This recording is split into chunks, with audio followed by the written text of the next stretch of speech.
Okay, we're here, we're back, and we're going to react kay Ja. Actually, it's impossible for us to be able to watch this event ni Ja kasi sabay ito ng block screening natin. Yes, and we're so happy pa din. Siguro yung mga nag-cancel dito pumunta. Yes, pero Hindi naman namin masisisi. if pumunta sila for Ja, it's okay, it's okay. Actually, hindi pala November 10. Gaga November 10 yung block screening Ay. natin. Nawawala na ako ng ulirat. Lost track na. Lost track na ako. Okay. Habang binabagyo kami dito sa Manila, we hope na lahat kayo okay. Yes, we hope everyone is safe kasi of course, stay at home. Hindi ko rin alam bakit ako dito na at home. Oo nga. Samantalang si Harry nag-enjoy sa CD. Pero anyway, yun, we're going to react. Guys, you know us. This is like a 20-minute video of his whole performance. Pero we're really making time to give at least one member one video. Yeah. So we're gonna splice especially yung kanta ni Ja, yun yung mas meaningful sa amin over Have yourself A Merry Little Christmas. So of course, prior natin ang kanta ni Ja, ang favorite ko dito ay Surreal pa din. Sige, question lang. I'm just curious, Blake. What would you prefer? The regular M&M's or the M&M's with the mane? Oh, yok! Ah, talaga? Oo. Oh my God, talagang may dalawang tao yung gusto ng mane at ayaw ng mane Gusto mo ba ng mani? sa M&M's. To clarify. To clarify. Ako, mas ano kasi parang ang, di ba yung M&M's kasi pag ginagat mo yun, di ba nagbe-break na siya. So parang enough na yun for me na... No, sa akin kailangan may extra bite pa naman eh. Pero, naalala ko nung high school ako, parang sinabihan ako ng friend ko na, naku, Matt, stop eating na with mani. Kasi magkakameron ka ng pimples. Parang may mga ganon. Talaga? Oo. Ewan ko kung bakit ganon sila. Kaya Pero pala ako, tigyawating mga klase kong lalaki. ayun. Kasi kain sila ng M&M's with mani. Anyway, may tanong ako, anong favorite color mo sa M&M's? Ako talaga, favorite ko. Ewan ko nga kung ano naman, pero yung blue. Blue? Tapos ginaganto ko pa yung dila ko after. O hindi naman sis. Pero alam mo dati na nag-M&M's ako, diretso lunok ako. Hindi ko na dinudurog pala yun. Akala ko kasi gamot-gamot. Ano ba yun?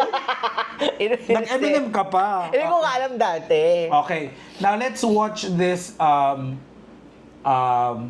full performance. Hoy, pero we love M&M's. Yeah, so M&M's, baka naman. Oo, mabait po kami. Hindi po kami nanlalait ng kahit anong produkto. Yes.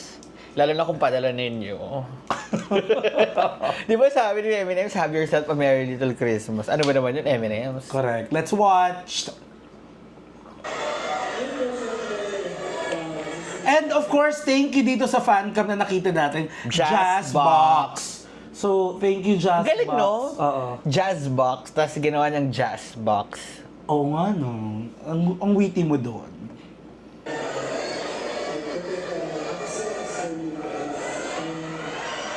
Love the microphone.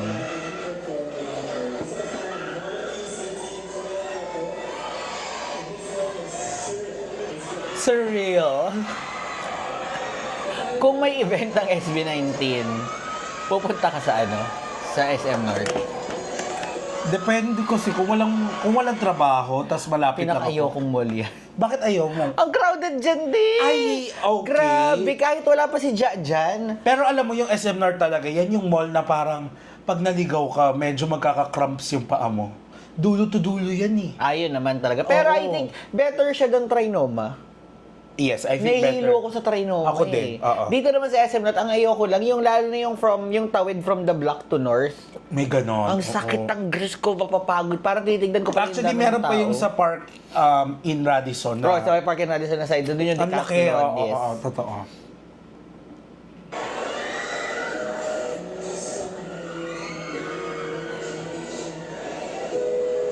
Si ate host to.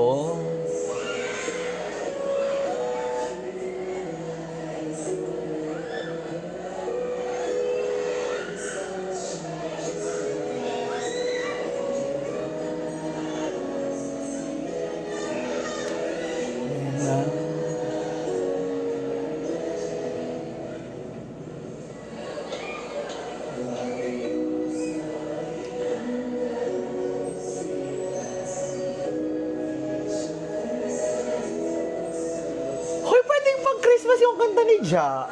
Kenfi. Parang merong, hindi kasi, alam mo, pagdating sa dessert, pag nilagyan mo daw ng nutmeg at saka yung mga ibang Christmas mga na. cinnamon, it's the Christmas spices. Mm. Pag sinabi mong isang kanta, even though it's not really a Christmas song, pero it could sound like Christmas. I think yun yung pinupunto mo. True. Yung ang lamig kasi nung anong atake nung kanta niya. Yeah, oo. Kahit hindi talaga pang Christmas yung lyrics, pero pwede siya malagay sa Christmas playlist. Actually, surreal can be used in music videos. Not Oh. in movies. Ay, movies, ako talaga feeling ko yung surreal, mas magpo-prosper siya sa mga TVC. True. Yung mga campaign ng mga, ng mga brands. Hindi siya TikTok friendly. Kasi, hindi ko naman alam anong gagawin ko sa surreal. Ay, sa bagay, pwede siya kapag travel videos. Travel videos. Pero, anything na peaceful or sa Yung sa mga movies, pwede. True.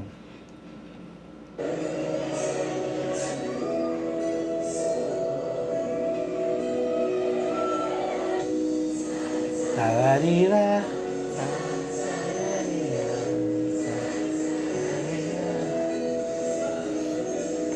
Oh my God, sobrang lapit nila. True. Okay, nandun si na Kuya, Sino? si na Kuya Bouncer nandun. May harang din naman ata.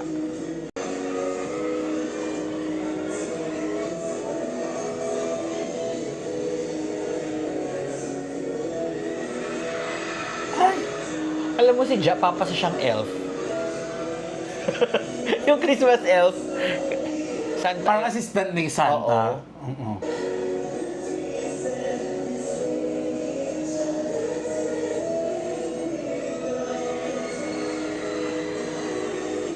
Ano eksena ni hindi si Balbasor to eh. Si Balbasor ba to o si Ivysaur? Alin? Ayun no. Ay, Balbasor nga. Green eh. Yung Eminem? Oo. Hindi ni Eminem. May... yan yung mga... Eminem. Ayun ang mga Eminem. Alin? Diba, balik ka. Ayun yung stick. Ito, yung mahaba. Yan. Ito? Oo, yan. Oh. Ay. Eksena. Natawa niya. Eksena ang Eminem. At ang bilik mata ng Eminem. Kawawa naman yung Eminem. Ba? Uy, yung mga bading nangarap maging Eminem.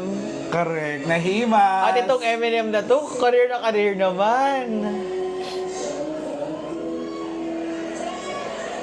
Si Eminem din na gumalaw. Pinapapunta ka doon. Dahil hindi ka nililigawan.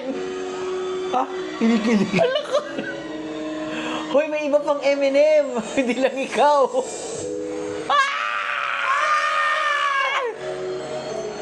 Nag-adjust na yung yellow na Eminem tuloy. Nababother ako dun sa pilik mata ng Eminem. Ah! Hari! Pangarap mo na bang maging Eminem?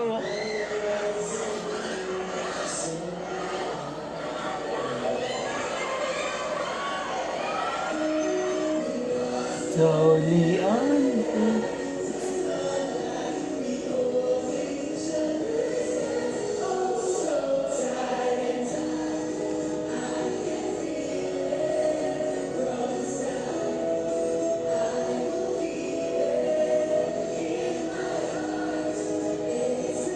Sana naman Eminem, bigyan nyo ng billboard si Ja. Correct. Di Yung- ba? alam Sa mo- Christmas, siya yung, pwede, Christmas elf ng Eminem. Pwedeng ganon. May nakita nga ako actually sa may Cubao. Papuntang Cubao area, may isang tarpaulin doon. Hindi ko alam, pero alam Cubao ng bata yun sa umaga eh. Akala ko si Ja yun, binidyohan ko pa, hindi pala si Ja. Sabi ko, alam mo, parang feeling ko si Ja on a, hindi lang, he's not only gonna work in TVC, in prints din. So I think, Eminem, just go. Let's drive our sales. Yes.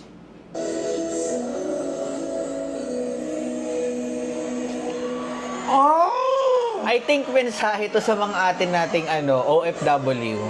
Na magpadala ng Eminem. M&M's na po ang ilagay niyo sa balikbayan box sa mga kamag-anak ninyo. Correct. Pero alam mo kasi siguro, ito we're talking about the persona na of Ja, no? More than just the lovely voice na napakinggan natin sa Reel. I'm just gonna say na bakit perfect si Ja for this event is because kilala kasi natin yung ano niya, yung persona niya as somehow parang innocent True. but nice. Hindi, alam mo yun, may kulit. Oo, may kulit May siya. kulit, and he can be really the perfect face. Yes, for of- M&M's of- Philippines. of mga brands na kagaya nito. Parang his friendly. Tsaka, kung may nakakapanood dito sa M&M's, kung hindi ninyo itatanong, merong isang fan, si Ja. Di umano Na kung willing gumastos ng 100K sa auction, paano ba kaya sa M&M's? Correct! Baka mamaya bumili ng isang factory ng M&M's ang atin natin. Correct sa darating na Pasko, baka mamaya nakasasakyan niya, puro Baka kaya M&M. tinatanong niya tayo anong favorite color natin. Parang bigla mamaya, padala na lang niya yung color ng mga M&M.